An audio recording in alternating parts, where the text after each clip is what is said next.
कंदकोट कंदकोट जे घंटाघर जी दीवारूं राति देर सां धमाके सां फाटी पयूं, जॾहिं धमाके जे आवाज़ दौरान केतिरा ई शहरी गॾु थी विया।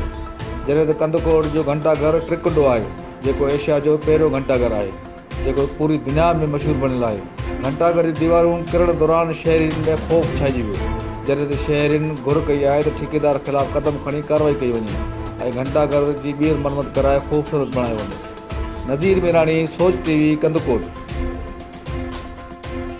कंदकोट गोंसपुर टाउन कमेटी के chairman Mir Sikandar Ali Khan Sandrani, town officer Safdar Ali Solangi जी सख्त हिदायतुनि ते encroachment officer Nawab Ali Koso, chief sanitary inspector Dima Lal, senior clerk Akbar Ali Nasirani पारां सफ़ाई सुथराई जो जाइज़ो वरितो ऐं एनक्रोचमेंट अमले शहर जे मेन रोडनि तां गाॾा रेडियो हिकु तरफ़ करे रोडनि खे वेकिरो कयो वियो, JMLD शहरनि पारां वाखाण कई आहे।